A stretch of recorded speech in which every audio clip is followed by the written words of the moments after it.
माता की, भारत माता की, भारत माता की। अररिया के ई पावन धरती मां अहां सबके प्रणाम करे छी। अररिया फणीश्वर नाथुरायण जी की भूमि है और जब जब भी मुझे यहां आपके बीच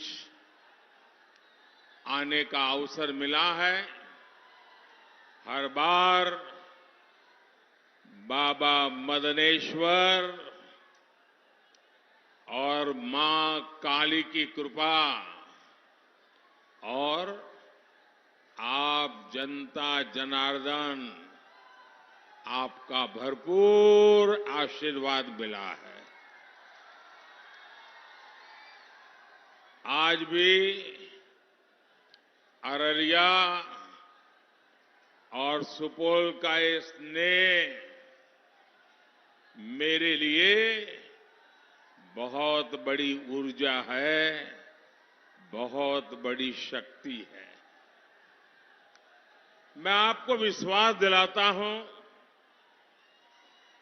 आपके इस कर्ज को उतारने के लिए मैं और ज्यादा मेहनत करूंगा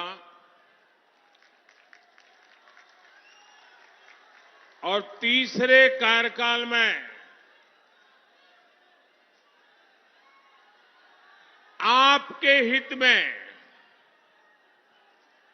देश के हित में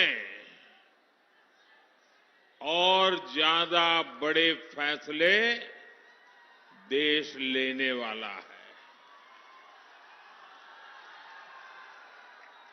साथियों, मैं हिंदुस्तान के कोने कोने में इन दिनों जनता जनार्दन के आशीर्वाद मांगने के लिए जा रहा हूं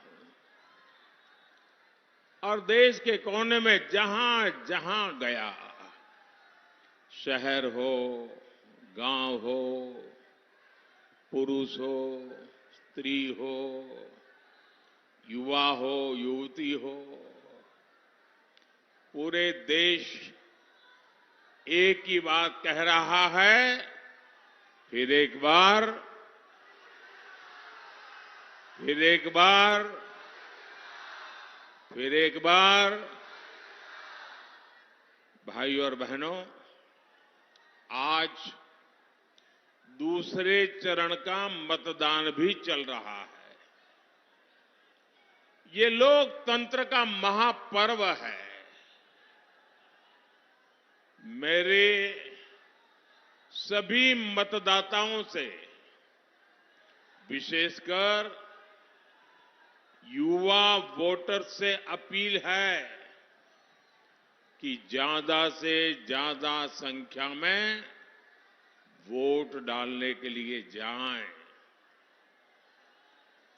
मैं जानता हूं गर्मी का समय है, लेकिन विपरीत परिस्थितियों में भी हमें देश के हित में, लोकतंत्र की मजबूती के लिए वोट देने का अपना कर्तव्य निभाना ही चाहिए। हमें एक कदम भी पीछे नहीं रहना चाहिए।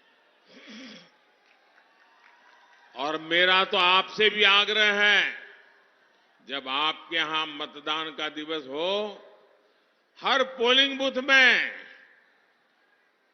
यात्रा निकाल करके 20-20, 25-25 लोग गीत गाते गाते, थाली बजाते बजाते, उत्सव मनाते मनाते पोलिंग स्टेशन पर वोट देने के लिए जाना चाहिए। पोलिंग बूथ पर उत्सव का वातावरण होना चाहिए। ये लोकतंत्र है। प्रचार में कितनी ही तू मैं चलती रहे, लेकिन मतदान का दिन पूरे इलाके का उत्सव का दिन होना चाहिए। साथियों,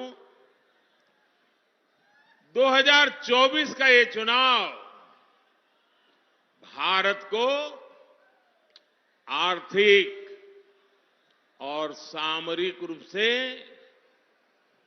शक्तिशाली बनाने के लिए चुनाव है और इसमें बिहार के आप सभी मेरे जागरूक भाई बहनों की बहुत बड़ी भूमिका है। गुलामी के लंबे कालखंड से पहले जब बिहार समृद्ध था, तब भारत एक महाशक्ति था। आज जब भारत दुनिया की तीसरी सबसे बड़ी आर्थिक महाशक्ति बनने के लिए चल पड़ा है, तो बिहार की भी इसमें बहुत बड़ी भूमिका है। बिहार के लोगों की प्रतिभा, यहां के लोगों की बौद्धिकता, यहां के लोगों की परिश्रम की पराकाष्ठा करके दिखाने का जो जज्बा है ना, ऐसा जज्बा कहीं और देखने को नहीं मिलता है।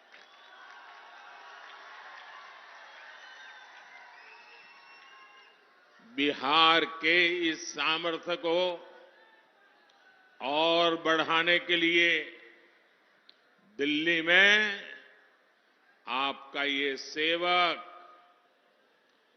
और यहां बिहार में हमारे नीतीश जी और उनकी पूरी टीम पूरी शक्ति से काम कर रहे हैं। साथियों, आरजेडी कांग्रेस के इंडी गठबंधन को ना देश के संविधान की परवाह है और ना ही लोकतंत्र की परवाह है। ये वो लोग हैं जिन्होंने दशकों तक बैलेट पेपर के बहाने लोगों का, गरीबों का अधिकार छीना। पोलिंग बूथ लूट लिए जाते थे, बैलेट पेपर लूट लिए जाते थे। बिहार के लोग साक्षी हैं कि कैसे आरजेडी कांग्रेस के शासन में चुनावों में मतदान पत्र, बैलेट पेपर लूटे जाते थे। इतना ही नहीं, गरीबों को तो वोट डालने के लिए घर से बाहर भी नहीं निकलने दिया जाता था। मेरे दलित भाई बहन, मेरे पिछड़े भाई बहन, उनको तो डंडे के चोट पे घर के बाहर निकलना मना कर दिया जाता था। अब जब गरीबों को, देश के ईमानदार मतदाता को ईवीएम की ताकत मिली है, तो ये जो चुनाव के दिन लूट चलाते थे, वोट हड़प करने के खेल खेलते थे, इन लोगों से बर्दाश्त नहीं हो रहा था। अभी भी वो परेशान है और इसलिए उनका दिन रात यही काम रहता है, कैसे भी करके ईवीएम हटना चाहिए, ये बटन दबाने वाला खेल बंद होना चाहिए। यही उनका खेल चल रहा है। इंडी गठबंधन के हर नेता ने ईवीएम को लेकर जनता के मन में संदेह पैदा करने का पाप किया है। लेकिन आज देश के लोकतंत्र की ताकत देखिए, बाबा साहब आंबेडकर के संविधान की ताकत देखिए। आज सुप्रीम कोर्ट ने अभी 1-2 घंटे पहले ही मतपेटियों को लूटने का इरादा रखने वालों को ऐसा गहरा झटका दिया है, ऐसा गहरा झटका दिया है कि उनके सारे सपने चूर चूर हो गए हैं। आज उच्च न्यायालय ने, सुप्रीम कोर्ट ने साफ साफ कह दिया है कि बैलेट पेपर वाला पुराना दौर वापस लौट करके नहीं आएगा। आज जब पूरी दुनिया भारत के लोकतंत्र की, भारत की चुनाव प्रक्रिया की, भारत के चुनावों में टेक्नोलॉजी के उपयोग की वाहवाही करती है, तारीफ करती है, तब ये लोग अपने निजी स्वार्थ के लिए बदनीयत से ईवीएम को बदनाम करने पर लगे पड़े थे। इन्होंने लोकतंत्र के साथ लगातार विश्वासघात करने की कोशिश की है, लेकिन आज इन्हीं लोगों को देश की सर्वोच्च अदालत ने, सुप्रीम कोर्ट ने ऐसा करारा तमाचा मारा है, ऐसा करारा तमाचा मारा है, ये अब मुंह ऊंची करके देख नहीं पाएंगे जी।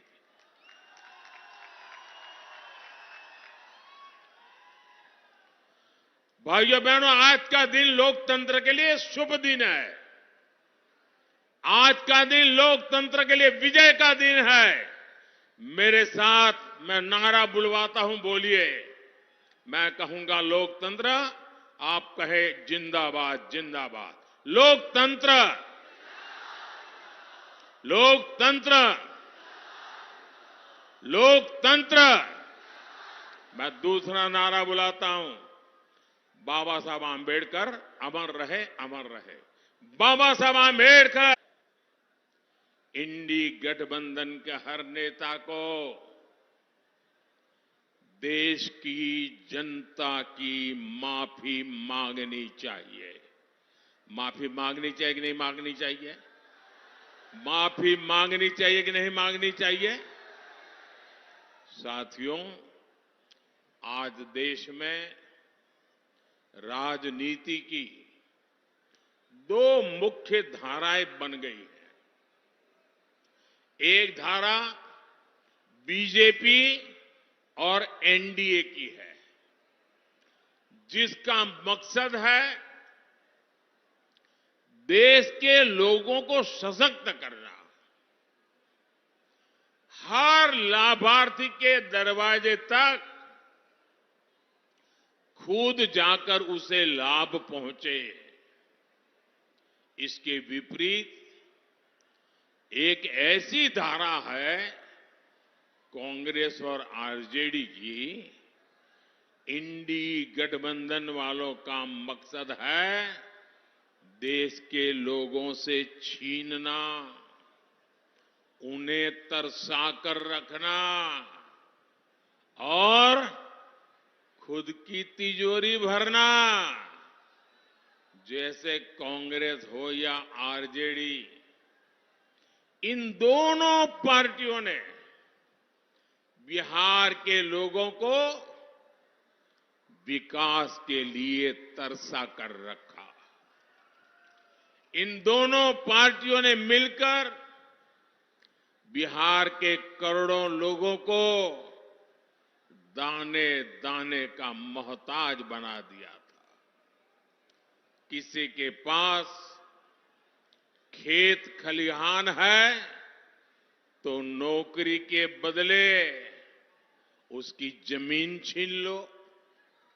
किसी पास नौकरी है तो तनख्वाह छीन लो। किसी के पास गाड़ी है तो गाड़ी छीन लो।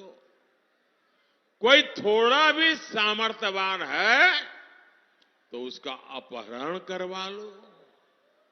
यही जंगल राज के दिनों का हाल।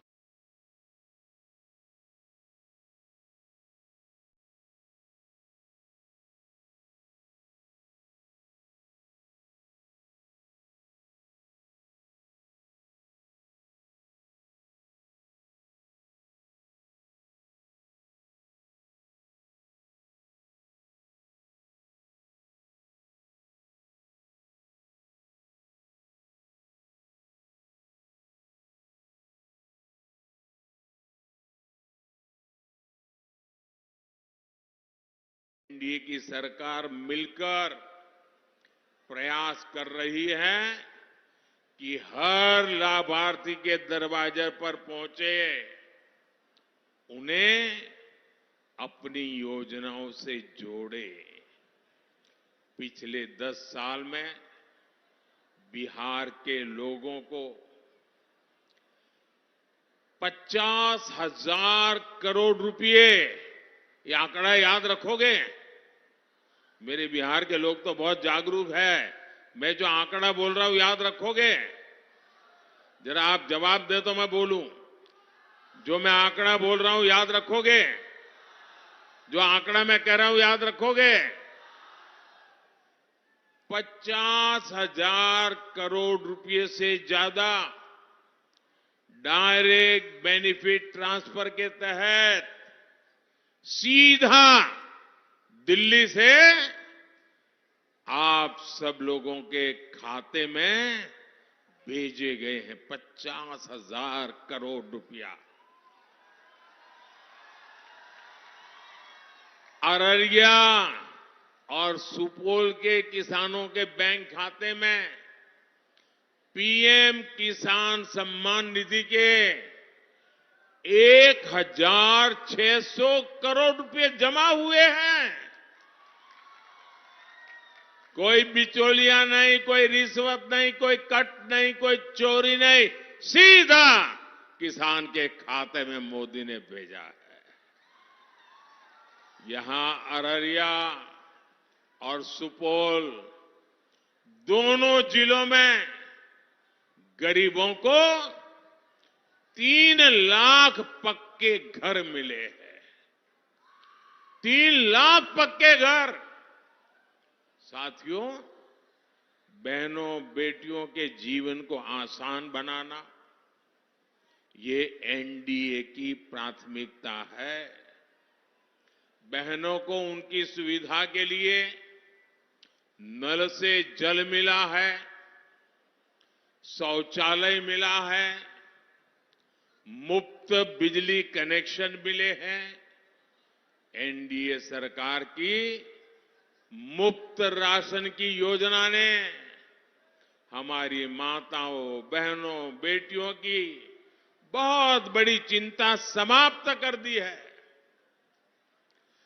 5 लाख रुपए तक के मुफ्त इलाज वाली आयुष्मान योजना बहनों बेटियों के लिए नई संजीवनी बनाई है।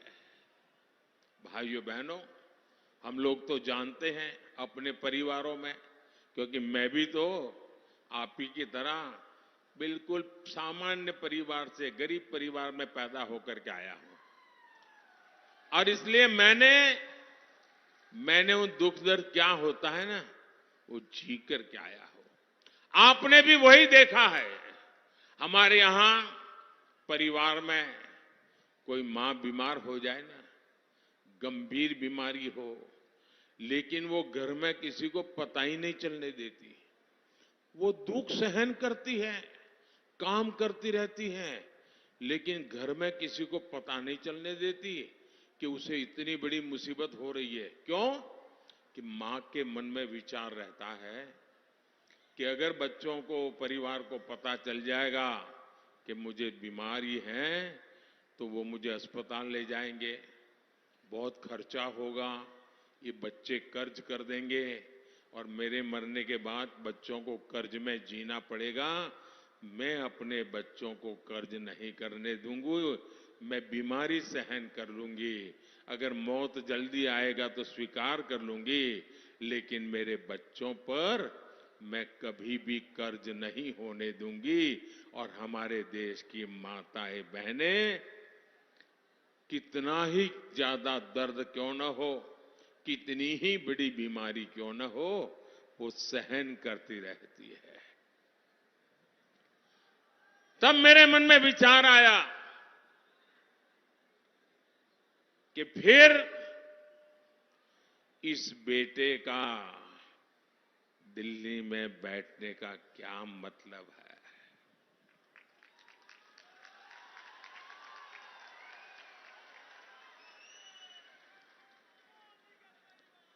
अगर गरीब का बेटा दिल्ली में बैठा है, आपका बेटा दिल्ली में बैठा है, तो हर मां मेरी मां है।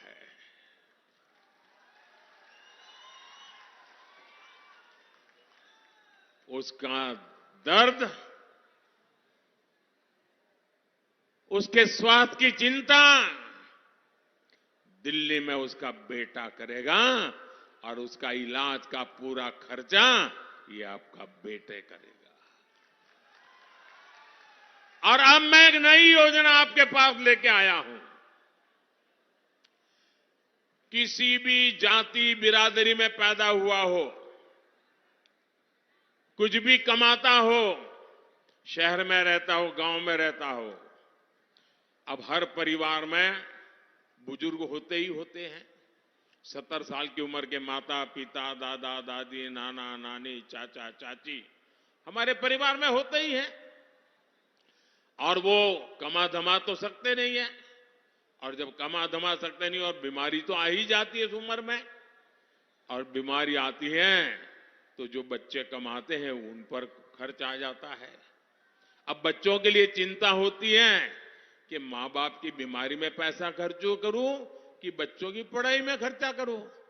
और इसलिए जो 40, 50, 55 साल का बेटा जो मेहनत करके कमा रहा है उसको एक बोझ रहता है। अब आपका ये बोझ भी मोदी उठाएगा। 70 साल की ऊपर के आपके पर किसी भी परिवार में बुजुर्ग माता पिता है, अब उनका इलाज का खर्चा उनके संतानों को नहीं करना पड़ेगा, ये उनका बेटा करेगा। साथियों, कांग्रेस और आरजेडी आपका हक छीनने की प्रवृत्ति से बाज नहीं आ रहे। अब कांग्रेस ने दलितों, पिछड़ों, आदिवासियों के आरक्षण का हक छीनने की बहुत गहरी साजिश रची है, और ये मैं बहुत जिम्मेवारी पूर्वक कहता हूं। देश के संविधान ने, बाबा साहब आंबेडकर ने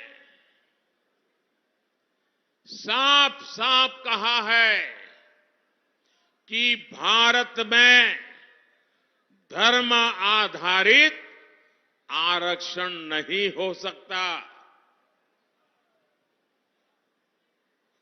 लेकिन कांग्रेस पूरे देश में धर्म आधारित आरक्षण के लिए जोर लगा रही है। कांग्रेस चाहती है कि उसका कर्नाटका का आरक्षण का जो मॉडल है वो पूरे देश में लागू हो।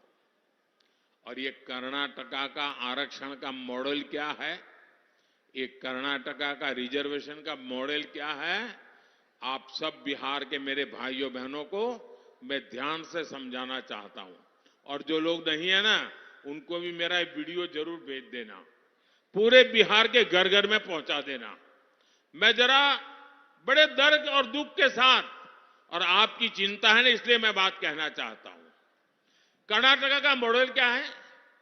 कर्नाटका में कांग्रेस ने ये जो ओबीसी समाज को आरक्षण मिलता है, जो 27% का कोटा है, उसमें से चोरी करने का बहुत बड़ा खेल खेला है। उसमें से काट करके धर्म के आधार पर मुसलमानों को देने का षड्यंत्र किया है। अब सुप्रीम कोर्ट मना करे, संविधान मना करे, तो उन्होंने एक नई चालाकी की है और सभी के आंख में धूल झोंक करके, ओबीसी समाज की आंख में धूल झोंक करके पर्दे के पीछे उन्होंने खेल खेला है। उन्होंने क्या किया? रातों रात कर्नाटका में जितने भी मुसलमान समाज के लोग थे, कितने ही अमीर क्यों न हो, कितने ही पढ़े लिखे क्यों न हो, भले कोर्ट में जज बन करके बैठे हो, कोई भी हो, रातों रात उन्होंने एक कागज पे थप्पा मार करके उनको ओबीसी बना दिया, सबको ओबीसी बना दिया। अब परिणाम क्या हुआ? जो ओबीसी समाज के लिए 27% आरक्षण था, उसका बहुत बड़ा हिस्सा इनके खाते में चला गया और जिस ओबीसी समाज को आरक्षण मिला था, उनका हक सवालिया निशान में फंस गया। इन्होंने ओबीसी के हक पर डाका डाला है और अब यही काम कांग्रेस यहां बिहार में, देश के और हिस्सों में करना चाहती है। और यहां तो आरजेडी पूरी तरह उनका समर्थन कर रही है। आप मुझे बताइए, आरजेडी ने कांग्रेस के इस पाप के विरुद्ध में एक शब्द भी बोला है क्या? एक शब्द भी बोला है क्या? यानी यहां बिहार के हमारे जो कुर्मी भाई बहन हैं, कुशवाहा भाई बहन है, मंडल है, यादव है, निषाद है, कई सारी हमारी जातियां ओबीसी समाज में आती है और मैं खुद उसमें से आता हूं, इसलिए मुझे पता है कि हम लोगों की जिंदगी क्या है। ओबीसी जातियों का आरक्षण छीनकर कांग्रेस अपने चहेते वोट बैंक को देना चाहता है। मैं जरा मेरे बिहार के जागरूक नागरिकों से पूछना चाहता हूं, आप मुझे पूरी ताकत से जवाब देंगे? आप सब मुझे जवाब देंगे? जो पीछे खड़े हैं वो भी जवाब देंगे, जो इधर बैठे हैं वो भी जवाब देंगे, जो इतने दूर से मुझे देख नहीं पा रहे वो भी जवाब देंगे।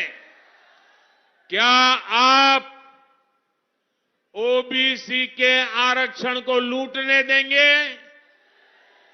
क्या आप ओबीसी के आरक्षण पर डाका डालने देंगे? क्या आप अपना हक जाने देंगे? आज इनकी नजर ओबीसी के हक पर है, कल कांग्रेस आरजेडी इसी तरीके से एसटी एससी का हक भी छीनने का पाप करेगी। ये मैं आपको चेताना चाहता हूं। साथियों, तुष्टीकरण के दलदल में कांग्रेस आरजेडी जैसी पार्टियां इतनी धंस गई हैं कि उनके लिए संविधान कोई मायने नहीं रखता।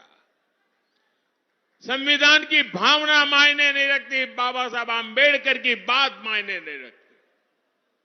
2011 में जब दिल्ली में आरजेडी और कांग्रेस की सरकार थी, ये आरजेडी वाले सरकार में थे, तब उस समय के प्रधानमंत्री डॉक्टर मनमोहन सिंह जी की कैबिनेट ने ओबीसी आरक्षण का हिस्सा छीनकर, डाका डालकर धर्म के आधार पर वोट बैंक को आरक्षण देने की मंजूरी दे दी थी। उस समय जागरूक कोर्ट ने इन्हें ऐसा करने से रोक दिया था। बावजूद इसके ओबीसी कोटे से अपने वोट बैंक को आरक्षण देना सुप्रीम कोर्ट के मना करने के बाद भी इन्होंने घोषणा पत्र में रखा। साथियों, जब मैं कांग्रेस द्वारा सिर्फ मुसलमानों को प्राथमिकता दिए जाने की बात करता हूं, इंडी गठबंधन का भेदभावपूर्ण रवैया देश के सामने रखता हूं, तो कुछ लोग आग बबूला हो जाते हैं। उनकी पूरी इकोसिस्टम पिछले एक सप्ताह से मेरे बाल की खाल उधेड़ रही है, मेरे बाल नोच रही है। आज मैं इन सबको चुनौती देता हूं। पहले तो समझ लें, 25 साल हो गए, आपने मुझे बहुत डराने की कोशिश की, अभी तक नहीं डरा पाए हो। अब कोशिश बंद कर दो। साथियों, इन्होंने यहां तक झूठ फैलाया कि अभी डॉक्टर मनमोहन जी ने ऐसा कहा ही नहीं था कि देश के संसाधनों पर पहला हक मुसलमानों का है। लेकिन साथियों, आज डॉक्टर मनमोहन सिंह जी का एक और पुराना वीडियो सामने आया है, जिसमें फिर से वो वही कह रहे हैं कि देश के संसाधनों पर पहला हक मुसलमानों का है। और ये वीडियो सामने आने के बाद कांग्रेस और उसका इकोसिस्टम, जो आए दिन मोदी को गालियां देता था, आज उनको जैसे सांप सूंघ गया है, सांप सूंघ गया है। जो मीडिया पहले के बयान को गलत ठहरा रही थी, उसने भी चुप्पी साध ली है। और मैं दिल्ली में उन मीडिया के लोगों को रात देर जाकर के देखा था। मैं आज उनकी व्यक्तिगत रूप से आलोचना करना नहीं चाहता हूं और नहीं ऐसे लोगों के लिए कुछ कहना चाहता हूं, लेकिन मैं देख रहा था, बिना सबूत, बिना जानकारी, बिना फैक्ट चेक किए एकदम से मोदी पर हमला बोलने के लिए नए नए शब्दों का श्रृंगार कर रहे थे। आज वीडियो सामने आ गया है। मेरा तो मीडिया से आग्रह है कि वो इस वीडियो, मनमोहन सिंह जी के वीडियो को देश को दिखाने की हिम्मत करें, जरा देश की जनता को जागरूक करें। नहीं करेंगे, ये इनका इकोसिस्टम है, देखना आप शाम तक गोलमोल करके डिब्बे में बंद कर देंगे। देश को भी जानना चाहिए कि इंडी गठबंधन ने 10 वर्षों तक किस मानसिकता से सरकार चलाई है। भाइयों बहनों, मैं खुल करके कह रहा हूं, पहले दिन से कह रहा हूं, इस देश के जो संसाधन है, इस देश की जो भी संपत्ति है, इस देश की जो भी संभावनाएं हैं, अगर उस पर पहला किसी का हक है तो मेरे देश के गरीबों का है, मेरे देश के मजदूरों का है, मेरे देश के खेत में मजदूरी करने वाले किसानों का है, मेरे देश में गरीबी में जीने वाली मेरी माताओं बहनों का हक है, किसी भी धर्म के क्यों न हो, लेकिन अगर वो गरीब है तो पहला हक उस गरीब का है। ये मोदी की सोच है। कांग्रेस ने जिस तरह अपनी वोट बैंक पॉलिटिक्स के लिए देश के हिंदुओं के साथ भेदभाव किया, पक्षपात किया, आज कांग्रेस की कलई खुल गई है। साथियों, इस बार भी जो मुस्लिम लीगी घोषणा पत्र कांग्रेस ने जारी किया है, और मैंने पहले दिन कहा था, ये कांग्रेस का मैनिफेस्टो पर मुस्लिम लीग की छाप है। और उसका भी सार यही, सत्ता के लिए छटपटा रहे लोग संविधान तक बदलने की हद तक जा सकते हैं। भाइयों और बहनों, यहां नीतीश जी के नेतृत्व में इतने सालों से हम मिलकर सरकार चला रहे हैं। हर जाति, हर समुदाय, हर धर्म के लोगों के विकास के लिए काम कर रहे हैं। हमने किसी से कुछ नहीं छीना, संविधान के हिसाब से सबको ध्यान रखा। लेकिन कांग्रेस और आरजेडी जैसी पार्टियां अपने स्वार्थ में संविधान की मूल भावना के खिलाफ जा रही है। भाइयों और बहनों, जब कोई भी देश आगे बढ़ता है तो उसके नागरिकों की संपत्ति भी बढ़ती है, उनकी कमाई भी बढ़ती है, उनके अवसर भी बढ़ते हैं। बीते 10 वर्षों में भारत की भी संपदा, भारत के संसाधन कई गुना बढ़े हैं। अब आप मुझे बताइए, ये जो देश के संसाधन है, इन पर पहला हक गरीबों का है कि नहीं है? मेहनतकश लोगों का है कि नहीं है? जो देश को बनाते हैं उनका हक है कि नहीं है? ये हक आपका है और मोदी आपका है। ये हक गरीब का, दलित का, पिछड़े का, आदिवासी का है। लेकिन आरजेडी और कांग्रेस का कहना है कि इन संसाधनों पर पहला हक उनके वोट बैंक का खास लोगों का है। कांग्रेस ने कहा है कि वो आप लोगों की संपत्ति का, आपकी जमीन का, आपके खेत का, महिलाओं के गहनों का, स्त्री धन का, अरे मंगलसूत्र की भी जांच करवाएंगे। उन्होंने घोषणा की वो एक्सरे लेकर के एक्सरे निकालेंगे अगर सरकार उनकी बनी, और आपके घर में क्या पड़ा है, कहीं गहना दबा के छुपा के तो नहीं रखा, ये सारा हिसाब किताब निकालेंगे। और फिर आपके पास जो भी थोड़ी बहुत संपत्ति होगी वो छीन कर उसे अपने ये लोग वोट बैंक को दे देंगे। मुझे बताइए, आपके हक का, आपकी मेहनत की कोई भी चीज ये अगर छीनना चाहते हैं, ये खुली लूट होगी कि नहीं होगी? ये खुली लूट होगी कि नहीं होगी? साथियों, हमारे गांवों में सामान्य परिवार के पास कच्चा पक्का छोटा सा घर होता है, खेत खलियान होता है। कई बार खेत घर अपने पुरखों से, माता पिता से मिलते हैं, और कई बार वो खुद भी खरीद लेता है। आप सोचते हैं कि आपके जाने के बाद ये आपकी संपत्ति आपके बच्चों के काम आएगी। लेकिन कांग्रेस ने एक नई योजना बनाई है कि आपकी संपत्ति को भी आप अपने बच्चों को पूरी नहीं दे पाएंगे। वो कहते हैं 50% से ज्यादा, आधे से अधिक संपत्ति ये कांग्रेस वाले कहते हैं कि आरजेडी वाले उनकी सरकार बनेगी तो जब तक कर लेंगे, सब तक छीन लेंगे।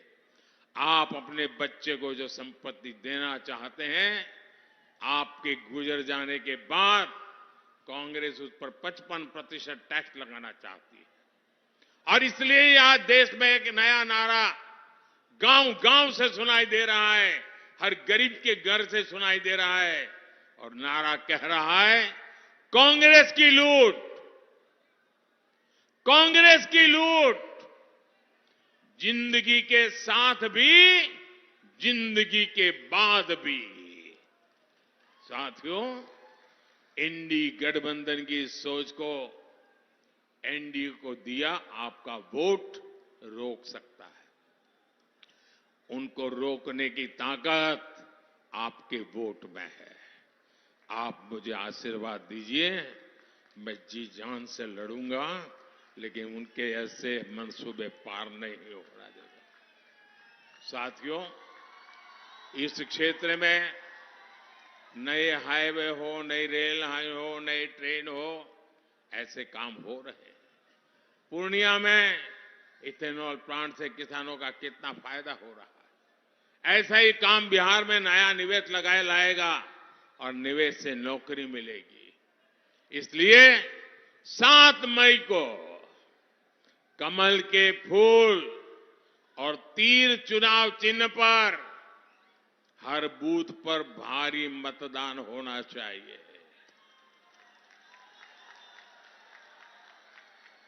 अररिया से मेरे साथी भाई प्रदीप कुमार सिंह और सुपौल से हमारे जेडीयू के साथी दिलेश्वर कामेत जी को आप जो वोट देंगे ना, वो वोट सीधा सीधा मोदी को मिलने वाला है।